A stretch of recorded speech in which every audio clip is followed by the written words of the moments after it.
नमस्कार, जी राजस्थान देख रहे हैं आप और मैं हूं आपके साथ आयुषी शेखावत। जनता का बजट जन जन तक, मुख्यमंत्री अशोक गहलोत क्या कुछ कह रहे हैं आपको सुनवाते हैं।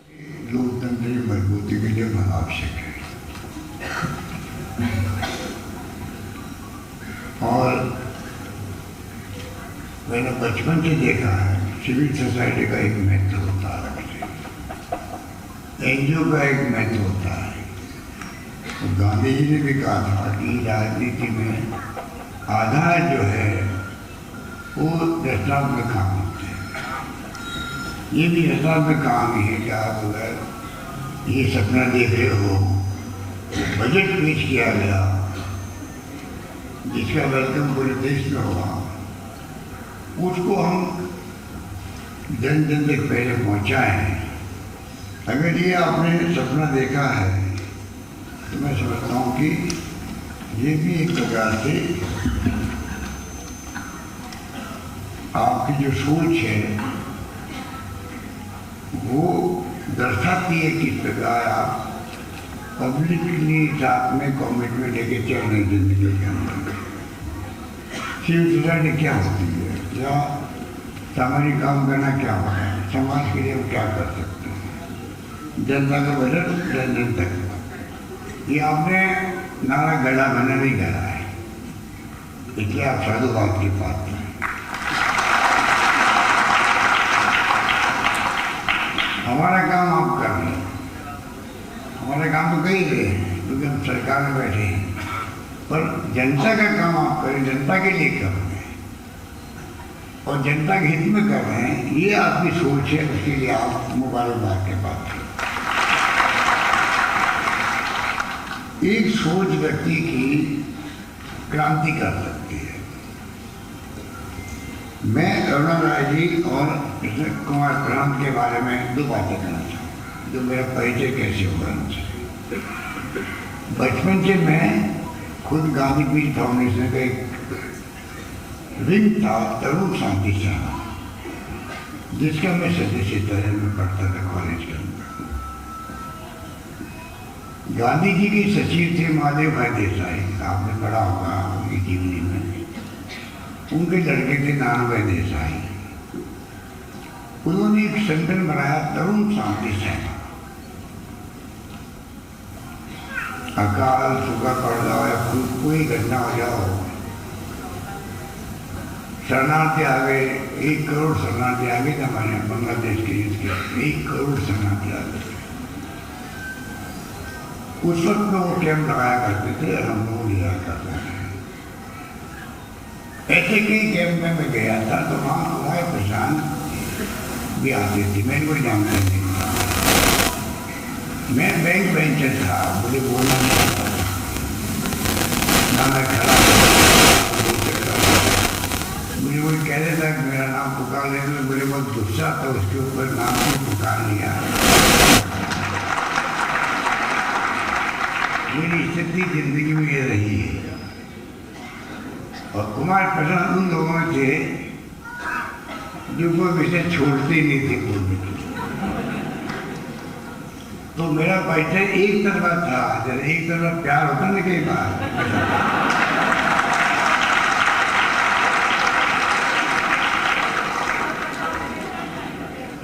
जोरदार।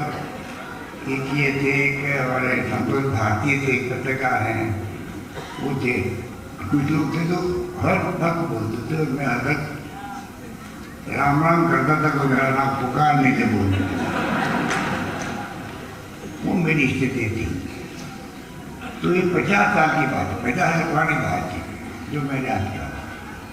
वो समय मेरा एक किताब में, और मेरा मिलना भी 40 साल तक नहीं हुआ, 40 साल तक नहीं हुआ। 40 के बाद 38 हो सकता, 42 हो सकता है। मैंने जैसलमेर में भी देखा हुई 10 साल पहले, 8 साल पहले सर्वोदय की मीटिंग में आए थे, वहाँ पब्लिक मीटिंग में। मैं कुछ जानता था, इनका आर्टिकल पढ़ता रहता था मैं, और याद करता वो वही कृष्ण कुमार प्रधान थे जो तरुण शांति सेना में था, पर मेरा परिचय कभी नहीं रहा। तो वापस हमारा परिचय हुआ है। अब मैं इनको कहता रहता हूँ कि राजस्थान में गांधी म्यूजियम बना रहे हैं, Tata institute of social science की तरह हम लोग Mahatma Gandhi institute of social science बना रहे हैं, आप उनमें सहयोग कर रहे हैं। मुझे अच्छा लगा कि मेरे आग्रह को स्वीकार किया। अब ये कभी कभी अभी सुब्बाराव जी हमारे बीच नहीं रहे, जैसे सुब्बाराव जी बड़े गांधी थे, पर ये लगा था अब आते रहते हैं।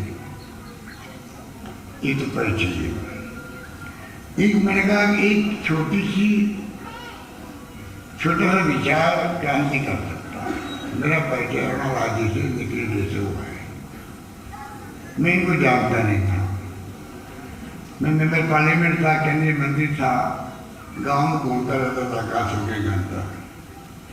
जोधपुर जिले में मेरी कॉन्स्टिट्यूंसी भाग और प्रदेश घूम रहा था। खाली 4 लाइन मैंने पढ़ी राष्ट्र पत्रिका के अंदर कि अरुणा राय और निखिल या जो भी नाम थे, वे राज्य उस समय कौन नाम होंगे, ये लोग धरना दे रहे हैं ब्यावर के अंदर, सूचना का अधिकार मिलना चाहिए। मुझे बड़ा अच्छा लगा तो बात तो ठीक करें, क्योंकि ट्रांसपेरेंसी की दिमाग बचपन से हमारे दिमाग में थी कि जिंदगी में ट्रांसपेरेंसी होनी चाहिए, व्यक्तिगत जीवन में भी और सामाजिक जीवन में भी और राजनीति में भी और सरकार के अंदर भी। मैं बड़ा इम्प्रेस हुआ। मैं प्रदेश कांग्रेस के अध्यक्ष बन गए यहाँ पे, और इनका धरना चल रहा था यहाँ पर स्टेट सर्कल पर। मैं धरने में चला गया, मेरा कोई परिचय नहीं था।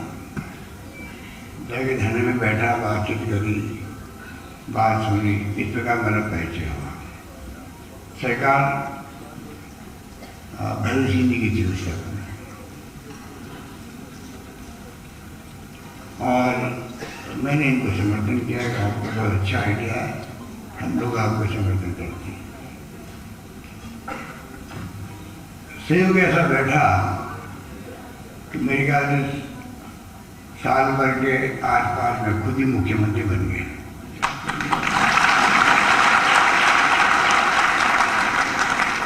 पता नहीं उसमें अरुणा जी की दुआएं काम आई होगी, क्योंकि बन जाएगा तो मेरा काम हो जाएगा। और अचानक बन गया मुख्यमंत्री, और मुख्यमंत्री बनते मैंने वो बात याद रखी धरने वाली, और मैंने प्रशासनिक आदेश से सूचना का अधिकार बना देना।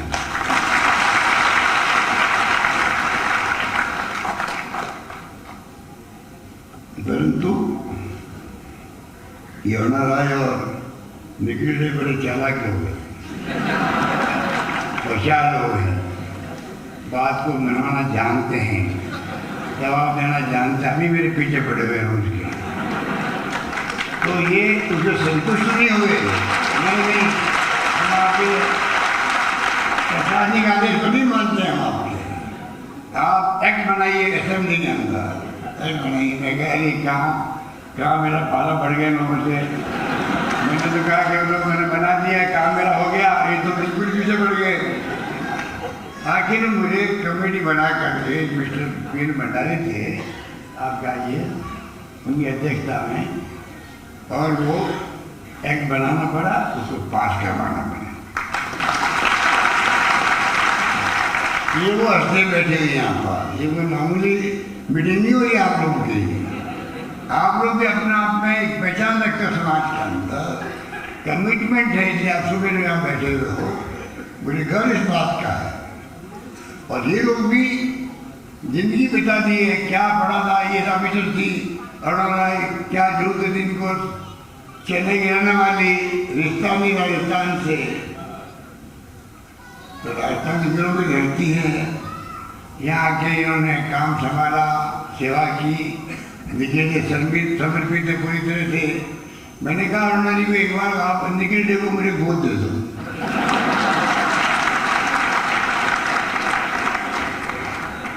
मुझे नहीं, जब सरकार को दो भाई, कुछ नहीं करो, तो मैं ज़्यादा काम कर लूँगा यहाँ पर राजस्थान में।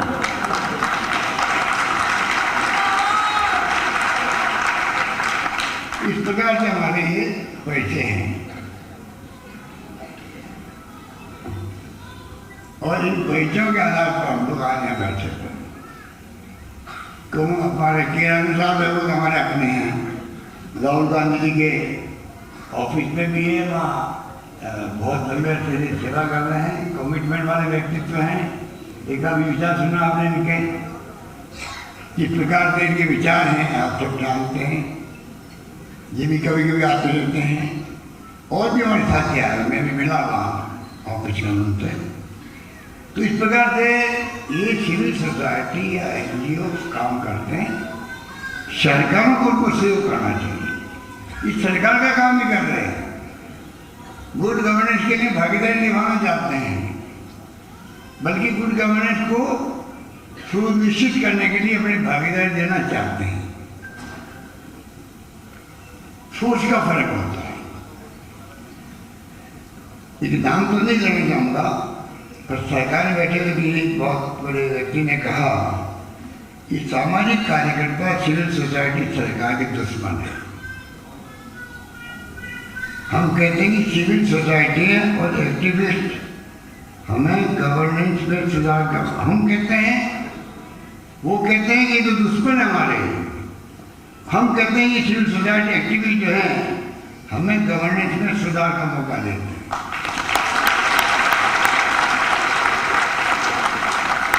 इसलिए ह्यूमन नेचर होती है, ह्यूमन काम करते हैं, कई गलतियाँ होती है सरकार की। उस सरकार में बैठे मंत्री, मुख्यमंत्री, प्रधानमंत्री, विधायक कोई बाहर ऊपर से आते नहीं हैं, वही आप पे सम्मेशी होते हैं। गलती कौन नहीं कर सकता है, पर अगर गलती होती है, सुधारने वाला कोई बोलने वाला होता है, हर व्यक्ति नहीं हो सकता है। लाखों करोड़ों की आबादी होती है, सब कैसा आगे कह सकते हैं मुख्यमंत्री को या मंत्री को या मेरे को, कुछ लोग ये कह सकते हैं। और कुछ लोग कहने वाले होते हैं, कुछ लोग बार बार कहने वाले होते हैं, कुछ लोग कमिटमेंट बन जाता है, वो सिविल सोसाइटी बन जाती है। इस रूप में काम होते हैं, और मैं समझता हूँ हमें उनको सम्मान देना चाहिए, बल्कि उनकी बात ध्यान से सुननी चाहिए और आलोचना को माइंड नहीं करना चाहिए जिंदगी के अंदर। सुधार का मौका मिलता हो, ठाकुर साहब की बात करना जिसके लिए की जाती है वो खुद ही दुख पाता बाद में। हमेशा बात की जाती है, करनी चाहिए जो बात सही हो, सत्य हो। सत्य ईश्वर है, ईश्वर ही सत्य है, ये गांधी जी का बहुत बड़ी बात है। इसके अंदर कई गहराई में जाएंगे तो आपको मजा आएगा। सत्य ईश्वर है, ईश्वर ही सत्य है। वास्तव में सत्य ईश्वर है, और उसके लिए मैं एक बात बताऊँ आपको। मैं कई बार गांधी दर्शन समिति बना के मैंने सब जिलों में दौरे किए, प्रदर्शनी लगाई गांधी जी के, सत्याग्रह किया। एक मैं लास्ट दिन जाता हूँ, एक दिन तो सत्य ईश्वर है, इसे सत्य गांधी जी ने जो कहा था, मैं एक उदाहरण देता जनता को जो बैठे रहते 500, 7,000, 2,000। मैं कहीं बताओ, किसी की मृत्यु होती है, रात संस्कार में जाते हैं हम लोग, तो रास्ते में क्या बोलते हुए जाते हैं? राम नाम सत्य है। ठीक है, राम नाम सत्य बोलते हैं। क्यों बोलते हैं? राम नाम सत्य, सत्य बोले अगत्य है, ये बोलते हैं, ये बोलते हैं ना। थोड़ी भाषा में अलग फर्क हो सकता है, पर इसका मीनिंग यही है। तो मैंने कहा एक बार बताओ, ये राम नाम सत्य, सत्य बोले अगत्य है, ये कब शुरू हुआ होगा? तो 1000, 500, 2000 लोग बैठे होते हैं, कोई जवाब किसी के पास नहीं। क्योंकि सदियों से शुरू हुआ होगा, किसी को नहीं मालूम है। इसका मतलब हमारे पूर्वज जो थे, उस जमाने के अंदर भी राम को सत्य को एक मानते थे, मतलब ईश्वर को सत्य को एक मानते थे। जो कहना राम का नाम ही सत्य है। सुनिए, राम का नाम ही सत्य है, और अगर सच बोलो तो ही आप गति प्राप्त करोगे, मतलब स्वर्ग में जाओगे। राम नाम सत्य, सत्य बोला गत है। अगर गांधी जी की जो प्रासंगिकता है, रेलेवेंस है, वो आज सबसे अधिक है देश के अंदर, आज सबसे अधिक है। और इसलिए इसमें आपने देखा होगा सद्भावना भाईचारे की बात के बजट में कही है। देश में पहला राज्य जिसने हमने शांति व अहिंसा का प्रकोष्ठ बनाया पहले, फिर मैंने डायरेक्टर बना दिया, और आज मैं घोषणा करता हूँ इसको मैं विभाग बना के रहूंगा।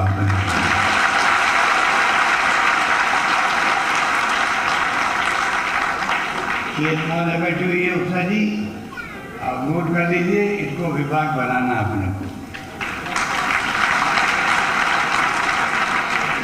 सबसे ज्यादा आवश्यकता कोई देश में है कि जो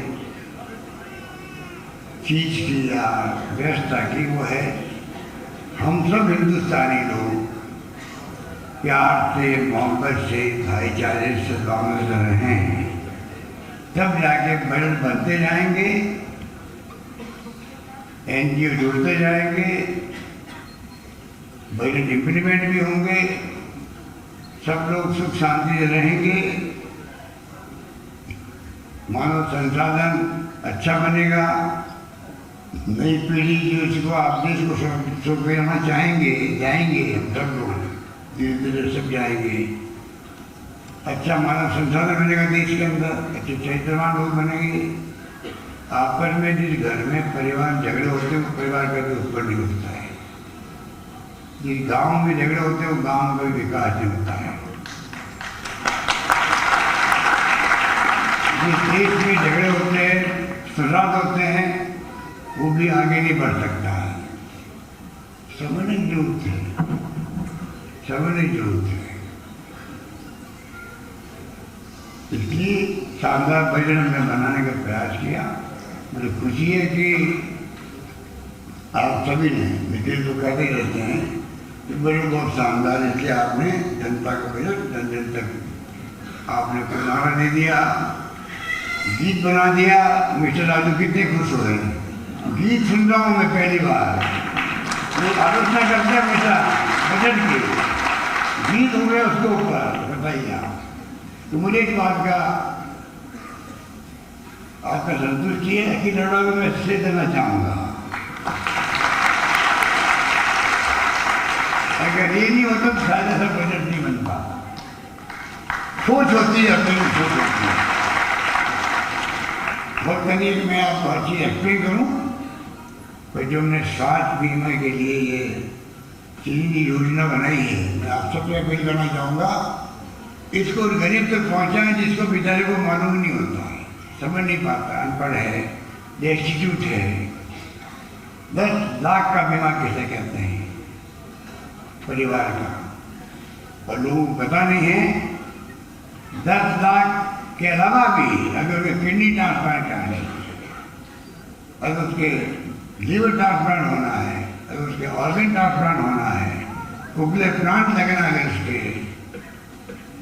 चाहे 8 लाख खर्च हो, 10 लाख हो, 15 लाख खर्च हो, 10 लाख के अलावा उसको खर्चा दिया जाएगा, सरकार उसका खर्च करना है।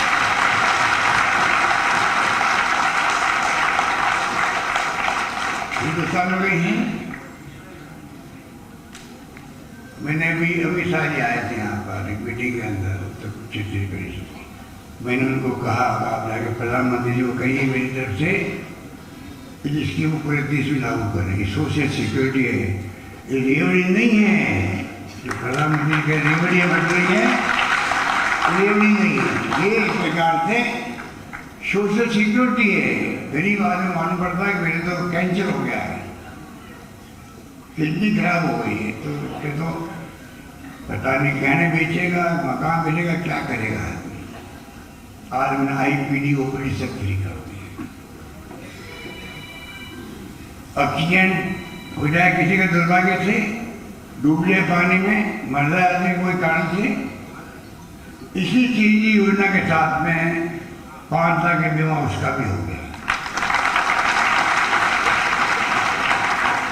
कहने का मतलब ये जो आज आपने प्रोग्राम रखा है कि जो बहुत विस्तार से आप लोगों ने बताया दिन भर के डिस्कशन को, इसलिए मैंने एग्जाम्पल दिया। ये तमाम जो काम हमारे हैं इतने बड़े काम है कि वक्त लगता है होने में भी, पर अगर दबाव बढ़ा देगा हमारे ऊपर सिविल सोसाइटी लोगों का, गहरे में जाएंगे तो ये काम जल्दी इम्प्लीमेंट होंगे। इसमें मैं इसको देखता हूँ। आपकी मेहनत बेकार नहीं जाएगी। आपकी मेहनत के आधार पर जो आपकी रिपोर्ट बनेगी, आपकी जो रिपोर्ट बनेगी वो उस सहमारी को मैं कहूँगा कि आप अपने आप पर इसके लिए अलग से एक ग्रुप बना लें। अकेला अरोड़ा जी, उषा जी मिलकर के और लोगों साथ देख करके चाहेंगे कि पूरी मॉनिटरिंग हो कि नए नए सुझाव आपने क्या दिए हैं। चलो हमारे पास भी बहुत है, कार्रवाई होती रहती है, परंतु जो आप लोगों ने पब्लिक की नल समझ करके अपने अनुभव ने सुझाव दिए हैं, उनका भी हम उपयोग करना चाहेंगे, जिससे और खूबसूरती के साथ में हमारा बजट इम्प्लीमेंट हो सके। ये मैं चाहना चाहता हूँ। इसलिए मुझे आपको ये कहना है कि हमारी योजनाएं तो लंबी चौड़ी है, खूब हमने उसमें किसानों का ध्यान रखा है। किसानों ने अलग बजट पेश किया है कि स्कीमों के लिए लेके आए हैं, और मैंने कहा अगला बजट में चाहूँगा युवाओं को, छात्रों को।